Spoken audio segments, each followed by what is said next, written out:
Assalomu alaykum aziz yurtdoshlar. Bugun men pensiya oladigan har bir inson uchun juda muhim bo'lgan mavzuni tushuntirib beraman. Pullarni yo'qotmaslik uchun pensionerlar 1 iyulgacha nima qilishga ulgurishi kerak? Bu oddiy eslatma emas. Bu masala pensiya, nafaqa, kompensatsiya, bank kartasi orqali tushadigan pul va hujjatlar to'g'ri yuritilishi bilan bog'liq. Agar odam vaqtida tekshirmasa, 1 oy, 2 oy, ba'zan undan ham ko'proq pul kechikishi yoki vaqtincha to'xtab qolishi mumkin. Men bu mavzuni murakkab qonun tili bilan emas, oddiy xalq tushunadigan qilib tushuntiraman. Oxirigacha diqqat bilan eshiting. Chunki men kimlar albatta harakat qilish kerak, kimlar xavotir olmasa ham bo'ladi. Qayerga borish kerak, qanday hujjatlar kerak, arizada nimalarni yozish kerak, hammasini ketma-ket aytaman. Hozirning o'zida kanalga obuna bo'ling. Videoga like bosing. Chunki bunday ma'lumotni vaqtida bilgan odam pulini, asabini va vaqtini saqlab qoladi. Avval pensiya va nafaqalar bo'yicha ko'p ishlar, qog'oz hujjatlar, mahalla ma'lumotnomalari pochta orqali tarqatish, bankka alohida murojaat qilish kabi tartiblar bilan yuritilar edi. Pensionerning yashash manzili, pasport ma'lumoti, bank kartasi, nogironlik muddati, ishlayotgan yoki ishlamayotgani, chet elga ketgan ketmagani kabi ma'lumotlar har doim ham bir joyda avtomatik ko'rinmas edi. Shu sababli ba'zan odam bir joyga bormasa ham pul kelaverardi. Ba'zan esa hujjatdagi xatoni hech kim ko'rmay yuraverardi. Hozir esa tizimlar bosqichma-bosqich raqamlashtirilyapti. Pensiya jamg'armasi, banklar, soliq organlari, fuqarolik holat davlatnomalari, migratsiya, tibbiy mehnat ekspertiza ma'lumotlari va boshqa bazalar o'zaro solishtiriladi. Bu yaxshi tomoni bilan adolatni ta'minlaydi. Kimga qancha to'lanish kerak bo'lsa, shuncha to'lanadi. Ortiqcha yoki noto'g'ri to'lov kamayadi. Lekin pensioner uchun muhim tomoni shuki, agar ma'lumotlarda xato bo'lsa, bank kartasi ishlamasa, pasport almashtirilgan bo'lsa, yangi ma'lumot kiritilmagan bo'lsa, nogironlik muddati tugagan bo'lsa yoki yashash joyi o'zgargan bo'lsa, pensiya vaqtincha kechikishi mumkin. Iyulgacha qilinishi kerak bo'lgan ishlarning mazmuni ham shunda. Pensioner o'z ma'lumotlarini tekshirtirib, hujjatlarini yangilab, bank kartasi va to'lov usulini tartibga keltirib, agar qo'shimcha haq olish huquqi bo'lsa, uni vaqtida rasmiylashtirib qo'yishi kerak. Men alohida ta'kidlayman, hamma pensionerlar bir xil xavf ostida emas. Lekin ayrim toifadagi odamlar bor. Ular albatta 1 yilgacha tekshirib qo'ymasa, keyin nega pulim tushmadi? Nega kam tushdi? Nega qayta hisoblash bo'lmadi deb ovora bo'lishi mumkin. Birinchi navbatda pasport yoki ID karta ma'lumotlari o'zgargan pensionerlar e'tiborli bo'lishi kerak.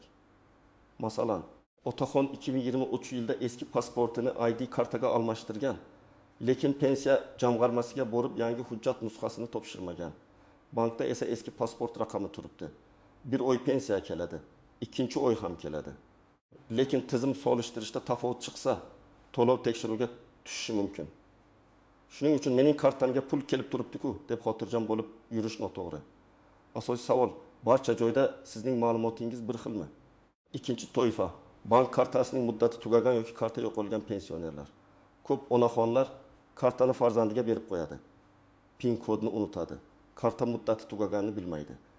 Bank kartasida, masalan, 06/24 deb yozilgan bo'lsa, bu karta 2024 yil iyun oxirigacha amal qiladi degani. Agar 1 yilga kelib karta yangilanmagan bo'lsa, pul hisobga tushishi mumkin. Lekin odam uni yecha olmaydi yoki bank operatsiyasi cheklanadi. Ba'zi holatda pensiya jamg'armasida karta rekviziti eski bo'lib qoladi. Yangi karta ochilgan bo'lsa ham ma'lumot avtomatik o'tmagan bo'lishi mumkin. Shuning uchun bankka borib karta muddatini, hisob raqamini va pensiya tushadigan hisobni tekshirish kerak. Uchinchi toifa, nogironlik pensiyasi yoki nogironlik nafaqasi oladiganlar. Bu yerda eng ko'p xato muddati bilan bog'liq. Ba'zi odamga nogironlik muddatiz berilgan. U xavotir olmasa ham bo'ladi. Lekin baribir ma'lumotini tekshirtirib qo'ygani yaxshi. Ba'zilarga esa nogironlik 1 yilga, 2 yilga yoki ma'lum sanagacha berilgan. Masalan, fuqaroning nogironlik muddati 2020 tugaydi. Lekin u qayta ko'rikdan o'tishni unutadi. Natijada iyul oyida to'lov to'xtashi yoki kechikishi mumkin. Keyin qayta tiklatish uchun tibbiy hujjat, yo'llanma, komissiya xulosasi, pensiya bo'limiga murojaat kerak bo'ladi. Bu jarayon bir kunda bitmaydi. 4-chi toifa, boshqa tumanga, boshqa viloyatga yoki boshqa manzilga ko'chgan pensionerlar. Aytaylik, bir onaxon Farg'onadan Toshkentga farzandining uyiga ko'chib keldi. ro'yxatdan o'tish boshqa joyda, amalda yashash boshqa joyda. Pensiya esa eski manzil bo'yicha rasmiylashtirilgan. Agar to'lov bank kartasiga tushsa ham hujjatlar bo'yicha chaqiruv, tekshiruv yoki ma'lumotnoma eski joyga ketishi mumkin. Pochta orqali oladiganlar uchun bu yanada muhim. Manzil noto'g'ri bo'lsa, pul yetib kelmaydi. 5-toifa pensiyaga chiqqandan keyin ishlayotgan pensionerlar. Bu yerda odamlar ko'p adashadi. Ishlayotgan pensionerga pensiya to'lash tartibi ayrim holatlarda alohida hisoblanishi mumkin. Ish joyi rasmiy bo'lsa, soliq va mehnat tizimida ko'rinadi. Agar pensiya miqdoriga ta'sir qiladigan ma'lumot noto'g'ri kiritilgan bo'lsa, keyinchalik qayta hisob-kitob chiqadi. Masalan, pensioner rasmiy ishga kirgan, lekin buni pensiya bo'limiga aytmagan. Keyin tizimda ma'lumot paydo bo'ladi va ortiqcha to'langan summa aniqlansa, undan qaytarish talab qilinishi mumkin. Shuning uchun men doim aytaman, yashirmang, tekshirtiring, yozma javob oling. 6-toifa. Boquvchisini yo'qotganlik pensiyasi yoki bolalar nomidan to'lov olayotgan oilalar.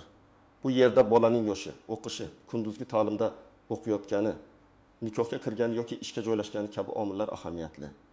Masalan, bola 18 yoshga to'lgan, lekin institutda kunduzgi bo'limda o'qiyapti. Agar o'qish joyidan ma'lumotnoma vaqtida topshirilmasa, to'lov to'xtab qolishi mumkin. Keyin bola o'qiyapti-ku deyishning o'zi yetmaydi, hujjat kerak bo'ladi. Agar sizning pasport yoki ID kartangiz yangilangan, bank kartangiz muddati o'tmagan, pensiya har oy o'z vaqtida tushyapti. Yashash manzilingiz o'zgarmagan, nogironlik muddatsiz yoki masalangiz bo'yicha barcha hujjat topshirilgan bo'lsa, katta xavotirga o'rin yo'q. Lekin men baribir 1 iyulgacha kamida bir marta tekshirib qo'yishni maslahat beraman. Chunki pensionerning vazifasi har oy idora yurish emas, lekin bir marta o'z ma'lumotini ko'rib qo'yish juda foydali. Oddiy misol keltiraman. 2 pensioner bor. Birinchisi hammasi joyida deb yuradi. Kartasi muddati iyunda tugaganini bilmaydi. Iyulda doriga pul kerak bo'lganda bankomat pul bermaydi. Banka boradi, navbat, yangi karta, ariza kutish. Ikkinchi pensioner esa iyun boshida banka borib kartasini yangilaydi. Pensiya jamg'armasidagi hisob raqami to'g'riligini tekshirtiradi. Iyulda hech qanday muammo bo'lmaydi. Farq bitta, oldindan harakat qilish. Yana bir misol. Onaxonning familiyasi hujjatda bir joyda Karimova, boshqa joyda Karimova M. Yana bir bazada eski pasport bo'yicha turibdi. Bunday mayda farqlar ba'zan katta muammo tug'diradi. Ayniqsa to'lov, meros, kompensatsiya, qayta hisoblash. İjtimoiy yordam masalasida ism, familiya va tug'ilgan sana bir xil bo'lishi shart. Shuning uchun ma'lumotlarni mayda narsa deb qarash mumkin emas. Bugungi tartibda davlat idoralari tobora ko'proq elektron ma'lumotlarga tayanadi. Ya'ni qo'shnim biladi, mahalla raisi taniydi, oldin ham olardim degan gaplar kamroq ahamiyatga ega bo'lib boryapti. Tizimda hujjat bo'lmasa yoki ma'lumot eskirgan bo'lsa, xodim ham ko'p hollarda qo'lda o'zgartira olmaydi. U sizdan asoslovchi hujjat so'raydi. Bu nimaga olib keladi? Birinchidan, hujjati to'g'ri odam tezroq pul oladi. Ikkinchidan, xato ma'lumot bilan yurgan odam kechikishga duch keladi. Uchinchidan, ortiqcha to'lov aniqlansa, qaytarish talabi chiqishi mumkin. To'rtinchidan, ayrim qo'shimcha to'lovlarni olish uchun odamning o'zi murojaat qilishi kerak bo'ladi. Masalan, staj bo'yicha qayta hisoblash, ish haqi ma'lumotlarini qo'shish, parvarish puli. Alohida toifadagi imtiyozlar yoki kompensatsiyalar bo'yicha huquq bo'lsa, u avtomatik chiqmasligi mumkin. Men bu yerda odamlarni qo'rqitmoqchi emasman. Maqsadim shuki, pensionerlar iyulgacha o'z holatini tekshirib, keyin yozning o'rtasida pul kutib sarson bo'lmasin. Chunki pensiya ko'pchilik uchun asosiy daromad. Bir oy kechiksa ham dori, kommunal to'lov, oziq-ovqat, qarz, nabiraning xarajati hammasiga ta'sir qiladi. Birinchi holat. Karta rekvizit noto'g'ri. Masalan, pensioner yangi karta oldi, lekin eski kartadagi hisob yopildi. Pensiya jamg'armasi esa eski hisobga yuborishga urindi. Bank to'lovni qaytaradi yoki ushlab turadi. Natijada pensioner davlat pul bermadi deb o'ylaydi. Aslida muammo hisob raqamida bo'ladi. Bunday holatda bankdan yangi karta pensiya bo'limiga topshirish kerak. Ikkinchi holat. Pensioner vafot etgan turmush o'rtog'i bo'yicha boquvchisini yo'qotganlik pensiyasiga yoki boshqa qo'shimcha to'lovga huquqli bo'lishi mumkin, lekin murojaat qilmagan. Masalan, onaxon o'z yoshiga doir pensiyasini oladi. Eri vafot etgandan keyin ayrim holatda boshqa pensiya turini tanlash yoki qayta hisoblash foydaliroq bo'lishi mumkin. Buni uyda o'tirib bilib bo'lmaydi. Pensiya bo'limidan hisob kitob qildirish kerak. Ba'zan 1000 so'm, ba'zan 200 ming so'm, ba'zan undan ko'proq farq chiqishi mumkin. Uchinchi holat, ish staji to'liq kiritilmagan. Ko'p pensionerlar sovet davrida ishlagan, kolxozda, zavodda, maktabda, kasalxonada, qurilishda mehnat qilgan. Mehnat daftarchasida yozuv xira, muhr noaniq, tashkilot nomi o'zgargan yoki arxivga o'tgan. Agar pensiya tayinlanganda ayrim yillar hisobga olinmagan bo'lsa, odam kamroq pensiya olib yurgan bo'lishi mumkin. 1 yilgacha arxiv ma'lumotlarini yig'ib, qayta hisoblashga ariza berish foydali. Masalan, 5 yil staj qo'shilsa, pensiya miqdori sezilarli o'zgarishi mumkin. Aniq summa har bir odamning ish haqi va stajiga bog'liq. 4-holat. Chet elga uzoq muddat ketgan pensioner. Agar pensioner bir necha oy boshqa davlatda bo'lsa, to'lov tartibiga ta'sir qiladigan holatlar bo'lishi mumkin. Ayniqsa yashash joyi, bank kartasidan foydalanish, shaxsni tasdiqlash. Ishonchnoma orqali olish masalasi to'g'ri rasmiylashtirilishi kerak.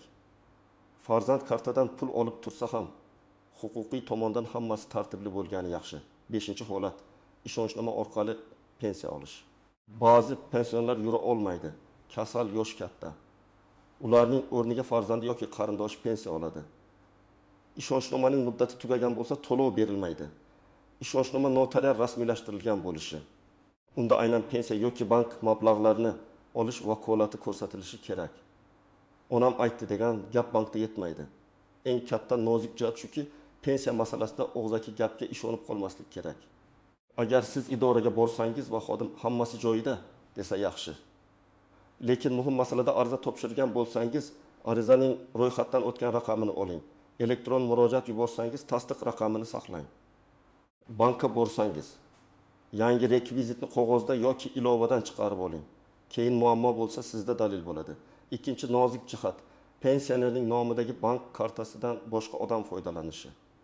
Hayotda bu juda ko'p uchraydi. Onaxon kartani o'g'liga beradi. Otaxon pin kodini nevarasiga aytadi. Oilalar ichida ishonch bo'lishi tabiiy, lekin karta egasi baribir pensionerning o'zi. Agar karta yo'qolsa, pul yechib olinsa. SMS kelmasa, bank ko'pincha pin kod tomonidan berilgan deb javob beradi.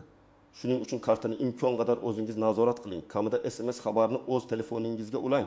3-nozik jihat telefon raqami. Bugun ko'p bank amaliyotlari telefon raqamiga bog'langan.